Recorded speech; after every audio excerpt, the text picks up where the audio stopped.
it's pretty clear that the MAGA Republicans are very concerned about the 2026 election. They're pretty clear they can't hold on to the House of Representatives without extreme gerrymandering. Now, it's worth remembering that we already have extreme gerrymandering from the Republican Party. And this has been an operation that they engaged in after 2010 with Operation Red Map, which was the attempt in 2010 to take over state legislatures in purple states to turn the district maps into such extreme gerrymanders that the Republicans would win extraordinary amounts of seats that they hadn't earned. And you saw that in North Carolina and Michigan, Wisconsin, Ohio, Kansas. There's a whole bunch of places that they did that. Texas, of course, although Texas was earlier than 2010 as well. It was 2003. But there is not even an argument to be made. It's true that without the gerrymandering we currently have in place, the Republicans would not have control of the House of Representatives right now. Even those advantages are not enough, it appears, for Trump and his cronies to feel comfortable about winning the House of Representatives in 2026. And a generic ballot right now, and that's generic. I don't have a lot of faith in generic ballots, to be honest, but a generic ballot has the Democrats up 8 points going into 2026. And generic is, it's you just say a Democratic candidate versus a Republican candidate. And that's why I don't really love those polls. But the point is that they're clearly nervous enough that now Trump is just announcing he can just change everything by having this new census. And it's really not going to happen. But that being said, there is something in that is profoundly disturbing. And that is by trying to reorder our political system in such a way that undocumented migrants to this country are not counted, which, the reason we do the census is so that we can have representation fairly allocated among the different states, and so the federal government will allocate money fairly. If you take those people out of the population, first of all, you lose that sort of apportionment of federal funds, and this is a problem under the 2020 census, which was done under Donald Trump, if you recall. But there is something else that worries me a lot, and that is it certainly appears to me as if the people really running the White House are Stephen Miller, the deputy White House chief of staff, who's the one who is all over these immigration roundups, and Russell Vought, who is the director of the Office of Management and Budget, who's the one who's slashing everything that all the funding in America. And Russell Vought isn't part of this particular concern of mine, but Stephen Miller is.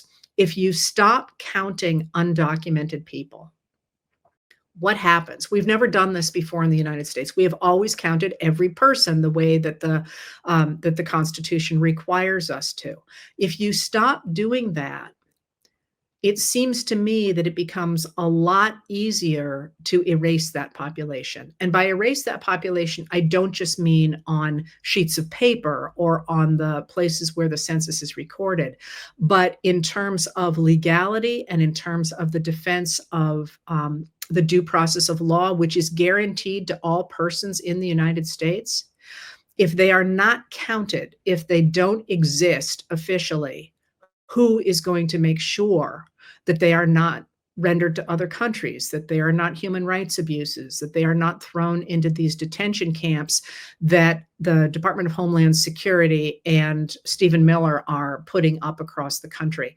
And those two things, both the fact that Trump is clearly worried about the 2026 election, and there is at least the possibility that there is an attempt to render these people invisible, strikes me as being the big news of the day. And yet there is something that goes along with my second point, and that is that the State Department every year turns out a report on human rights abuses around the world. It's usually, I think it's supposed to come out in March. It just came out. We're now at August. This is not what one would call an efficient government either, or an efficient administration. And in it, they backed way off on documenting human rights abuses, including in El Salvador, where the previous State Department report under Biden, identified torture in El Salvador, the horrible conditions in prisons, and extrajudicial killings. This one under Trump has said, in fact, there are no credible reports of any kind of human rights abuses in El Salvador. And similarly, the other two pieces that the Washington Post reporters that I was reading identified, that the report was leaked to them, were about Israel and Russia, and those as well really downplayed human rights abuses against LGBTQ people and and other human rights abuses. So that it clearly seems that the Trump administration is not only rhetorically aligning itself with dictators, but also backing away from the kind of human rights protections that our Constitution guarantees us. So if you push people outside of the census, you push people outside the Constitution. I don't like the idea of these people who are recognizing who are no longer recognizing human rights abuses, and who at the same time are agreeing that it's okay for the Salvadoran lawmakers to have simply changed their operating rules to guarantee that Nayib Bukele, who is the president of El Salvador, can stay in office as long as he wants, which is basically how dictators take power. That's something the US would have stood up against under any other administration, and it is simply agreeing with it this time around. So that's what I'm looking for there. All right, so that was gerrymandering the census. And the question that people have asked is, can the Democrats do the same thing, and should they?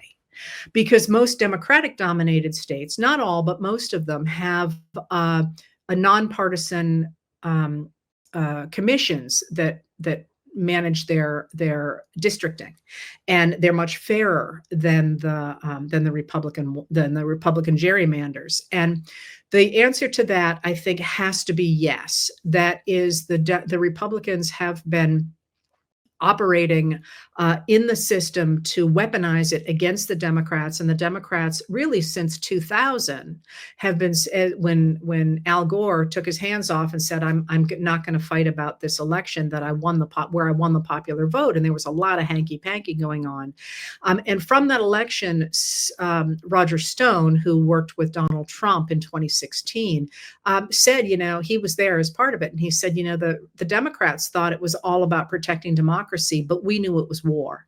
And I think we have to recognize that we are operating in a larger federal system. And if that means that the Democrats have to say, okay, if you're going to gerrymander, so are we, until we get the system back, it is worth pointing out that the Democrats have tried desperately to get through laws that stop partisan gerrymandering. And there's a number of ways to do it. And the Democrats all vote for it, and the Republicans all vote against it.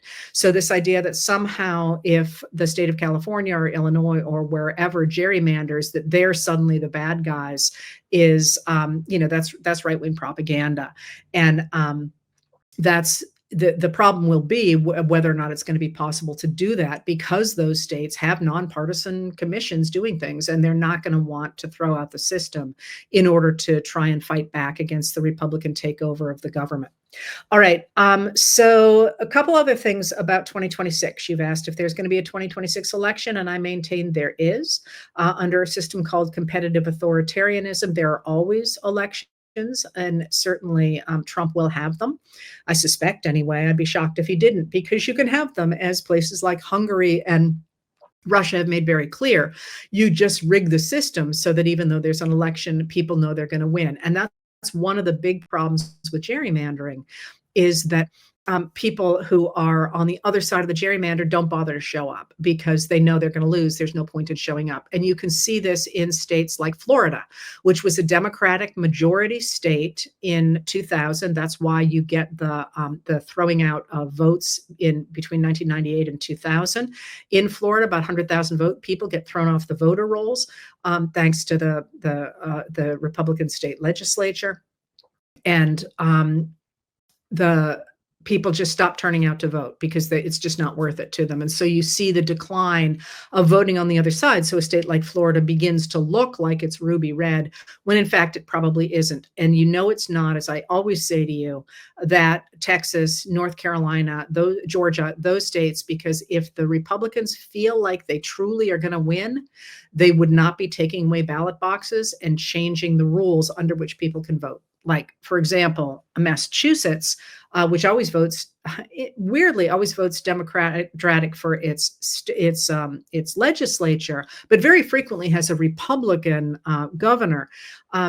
They don't bother to keep anybody from voting. They work quite hard to enable people to vote because they know they're just going to win. They don't have to worry about it. So should the Democrats do the same thing? I'm on the yes side.